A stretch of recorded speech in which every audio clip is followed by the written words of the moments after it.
This week I am accepting that summer is over. I've been trying to fight it, but it's happened, and I'm going to try and change the garden over, transition from my summer garden remnants into hopefully a winter garden. If you can see behind me, I've still got tomatoes growing, I've still got peppers on plants ripening and things, so I'm not rushing anything out of here.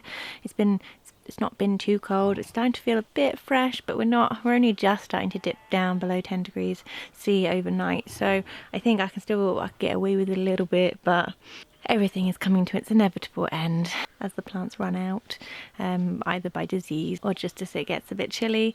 I'm going to take them out and I'm hopefully going to be replacing them with things. And likewise outside, that brings me to what I'm out here doing this evening. I'm going to plant some overwintering onions. Now, I grew these last year, this variety. I got them from Premier Seeds Direct. Hadn't read much about overwintering onions. I didn't know if that was feasible here. But actually, they were my most successful onions.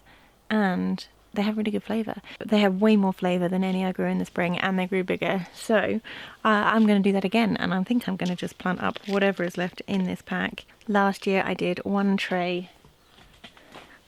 of these trays worth, and I wish I'd done more. Obviously it was a bit of an experiment last year. I did it outside, so I think this year I'm going to do as many seeds as are in here, and I'm going to do some in the tunnel and I'm going to do some outside. I'm a little bit wary of doing that experiment too much because, well, in the summer I did that experiment and pretty much everything is happier in the tunnel, which doesn't really help me, does it? Now on this packet it says harvest April to June.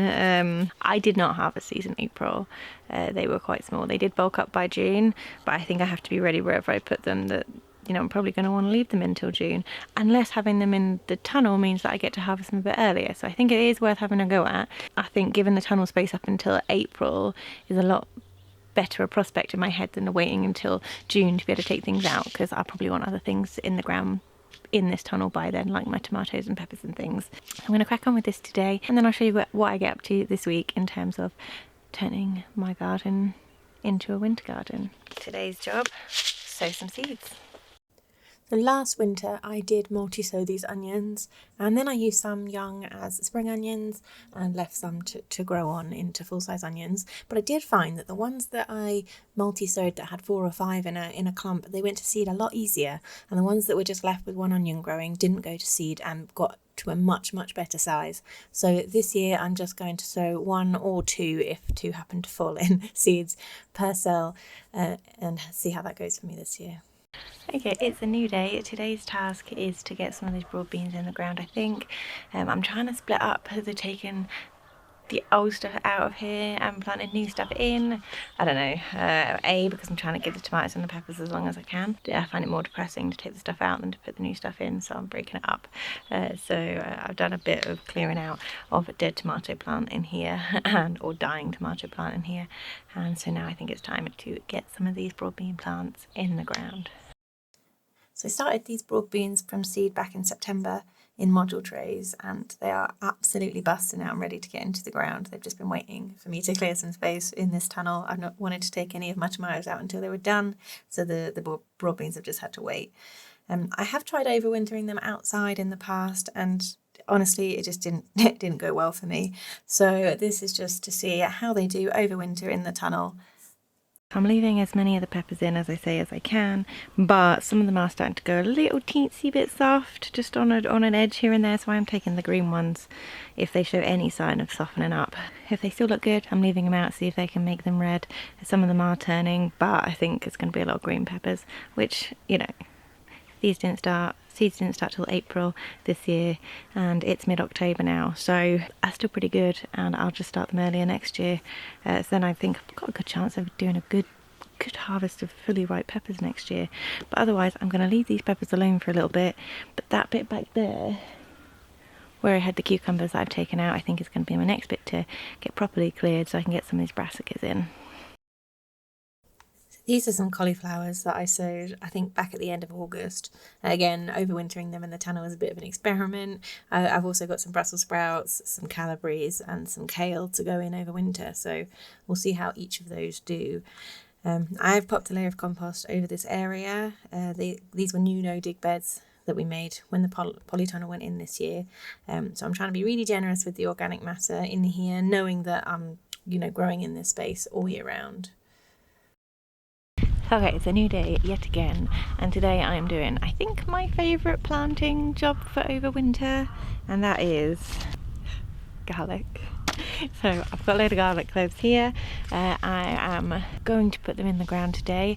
So on the theme of this winter's polytunnel experiments, I think I will throw a few in the polytunnel. I did get quite a lot of rust last winter. I think a lot of people did. It was exceptionally wet. So I'm going to do a bit better spacing and try and keep on top of it a little bit more this year outside. But I'm also going to throw a few into the polytunnel just so I can see if that's going to help me avoid a bit of that rust. We'll see. Okay, I think I'm going to pop them over here in this corner because obviously this squash is not going to be here much longer. Most of the stuff is in transition in here, as I said earlier, but if stuff's not quite ready, I'm happy to just bung stuff in around what I've got going on. And then as these things, the tomatillos and the squashes and things are going to come out of here, I won't have to then plant it. The stuff will already be in here. I'm no dig, so I'm not digging anything up. Once it comes out, I'll just snip it off the base and leave everything else undisturbed. I'm just popping 5 of each variety in the tunnel just as an experiment, and the remaining 15 or so can go outside in the bed. Yeah, last year I had a reasonable amount of rust, so I'm going to be quite generous with my spacing this year because I'm lucky enough to have space. But I think I did them probably about 6 inches apart. I might stretch that to about 8 to 10 and see how many of these cloves I can get in this space. I'm working with some leftover sunflowers and things just along this way, so if I need to take those out so that I can carry on planting, I will, but I'll see what I can get in this end of the bed to get going. I've just pulled the mulch back. I've got a layer of wood chips on here, so I've just pulled that back so that I can come in and get these planted, and then I'll cover it back over. I had runner beans in this bed this year. It's no dig again, so I've literally just snipped the plants at the base and left the root system in the ground.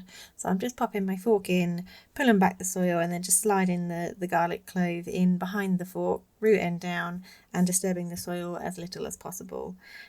I've got about 15 cloves left of each of these varieties of garlic, so that's what's going in this bed, 30 plants in total, quite healthy 8 to 10 inch spacing, so fingers crossed we'll suffer with less rust this year.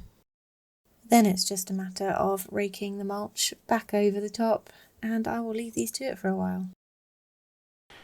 Okay, that's a good job done. Whoop. Leave that over. I think I put 10 cloves into the polytunnel as a little test. I've done 2 different varieties here. I've not told you what they are because I don't know. I just got some huge meaty garlic bulbs at a farm stand, and they were really tasty, so I brought some home and I planted them. I am also going to plant some of my recurring seed garlic that I've grown myself here. I didn't have a great garlic year, so I wasn't confident enough in the stuff that I saved. I do have some reasonable sized cloves, but yeah, I hedged my bets a little bit by popping a couple of these bulbs, hey mate, in the ground. This week we've put in our garlic. Obviously today a load of brassicas have gone in the ground, and broad beans have gone in the tunnel, so feeling pretty good that we've got at least some of the overwinter garden in. Hopefully I've still got some time to pop some more bits in, but I'll call that there for today, and I'll keep you updated with the rest of my progress on the garden this autumn. Cheers.